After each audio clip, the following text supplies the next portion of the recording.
ഇത് മാസ് മോട്ടോഴ്സിൽ നിന്നാണ് Honda Activa general സർവീസായിട്ട് നമ്മൾ വർക്കിന് വേണ്ടിയിട്ടുണ്ട്.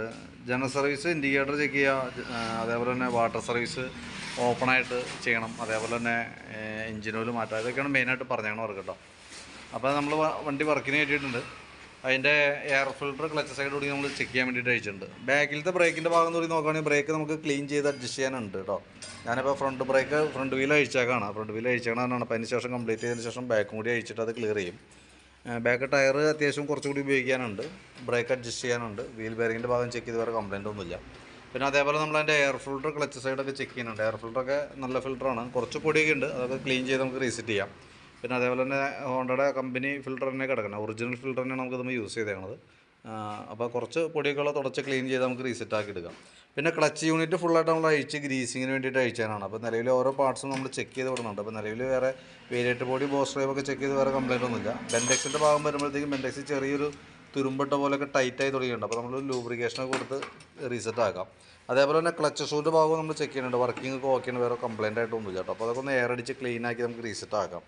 ബെൽറ്റിൻ്റെ കണ്ടീഷൻ നോക്കി, കമ്പനി ബെൽറ്റൊക്കെ കിടക്കുന്നത്. അതിൻ്റെ സെൻറ്റർ ഭാഗം നോക്കുമ്പോൾ ചെറിയൊരു ക്രാക്ക് പോലെയൊക്കെ ഉണ്ട്, പക്ഷേ അത് നമുക്ക് കിടന്ന് ഓടിക്കോളും. കാരണം നെക്സ്റ്റ് സർവീസിലും നമ്മൾ ഇതേപോലെ തന്നെ ഡീറ്റെയിൽ ആയിട്ട് അഴിച്ച് ചെക്ക് ചെയ്യും, ക്ലച്ച് ഗ്രീസിങ്ങിന് വേണ്ടിയിട്ട് അഴിക്കും. അപ്പോൾ കൂടുതൽ പൊട്ടലായിട്ട് തോന്നുകയാണെങ്കിൽ നമുക്ക് അടുത്ത സർവീസിൽ നമുക്ക് മാറ്റിക്കളയാം.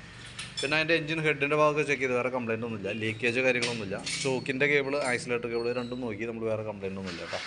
പിന്നെ കാർബറേറ്ററുമായി ബന്ധപ്പെട്ട് പ്രത്യേകിച്ച് കംപ്ലയിൻ്റ് ഒന്നും നിലവിൽ ഇപ്പോൾ കംപ്ലയിൻ്റ് ആയിട്ട് പറഞ്ഞിട്ടില്ല. നിലവിൽ നമ്മൾ ഓടിക്കുമ്പോൾ വേറെ കംപ്ലയിൻറ്റ് കിട്ടിയിട്ടില്ല.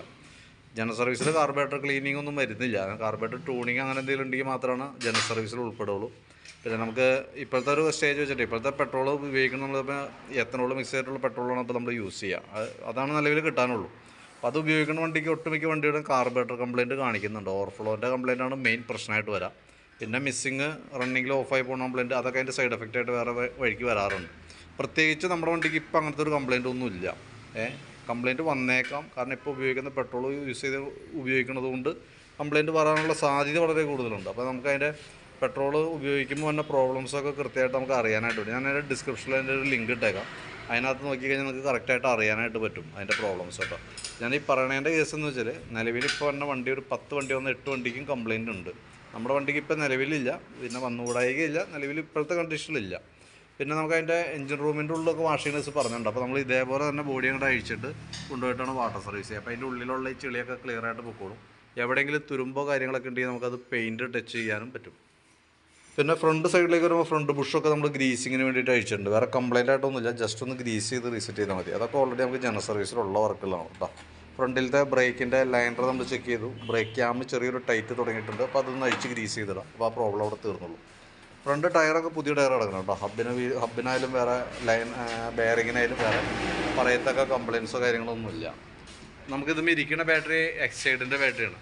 അതിൻ്റെ വോൾട്ടൊക്കെ നോക്കുമ്പോൾ നമുക്ക് 13 വോൾട്ട് വരെ കാണിക്കുന്നുണ്ട്. ലോഡിലേക്ക് കൊടുക്കുമ്പോൾ 9.75 വരുന്നുണ്ട്. അപ്പോൾ നിലവിൽ ബാറ്ററിയൊക്കെ ഓക്കെയാണ്, വേറെ പ്രോബ്ലം ഒന്നുമില്ല കേട്ടോ.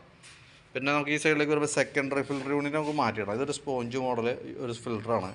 സെക്കൻഡറി ഫിൽറ്റർ ഈ ഭാഗത്തായിട്ട് വരും കേട്ടോ. അപ്പോൾ അത് നമ്മളൊന്ന് ചേഞ്ച് ചെയ്തിടുന്നുണ്ട്, കാരണം അതിങ്ങനെ പൊടിഞ്ഞു കൊടുക്കിയിട്ടുണ്ട്. ഈ ഒരു അവസ്ഥയിലേക്ക് ആയിട്ടുണ്ട്. പിന്നെ കിടക്കുന്നതോടെ അത് പ്രോബ്ലമായിട്ട് വരും. അപ്പോൾ അത് മാറ്റിയിടുന്നുണ്ട്. സ്പാർക്ക് പ്ലഗ് അഴിച്ച് ക്ലീൻ ചെയ്ത് റീസെറ്റ് ചെയ്യുന്നുണ്ട്. പിന്നെ എഞ്ചിൻ ഓയിൽ മാറ്റുന്നുണ്ട്. ഇത്രയും കേസാണ് മെയിനായിട്ട് നമ്മൾ ചെയ്യുന്ന വർക്ക് കേട്ടോ. അപ്പോൾ ഞാൻ അതിൻ്റെ ഏകദേശം ഒരു എസ്റ്റിമേറ്റ് ആക്കിയിട്ട് അതിൻ്റെ ഡീറ്റെയിൽസ് വാട്സാപ്പിലേക്ക് ഷെയർ ചെയ്തിടാം. ഏകദേശം നമുക്ക് വർക്ക് കംപ്ലീറ്റ് ആയിട്ട് ഒരു 6 മണിക്കുള്ളിലാണ് നമുക്ക് എടുക്കാൻ പറ്റുള്ളൂ. പരമാവധി നേരത്തെ നമുക്ക് ട്രൈ ചെയ്യാം. എന്തെങ്കിലും അതിക്ക് മുമ്പ് ആവുകയാണെങ്കിൽ ഞാൻ കോൺടാക്ട് ചെയ്തോളൂ കേട്ടോ. അപ്പോൾ വീഡിയോ കണ്ടു കഴിയുമ്പോൾ നോക്കിയിട്ടൊന്ന് റിപ്ലൈ ഇട്ടോളൂ.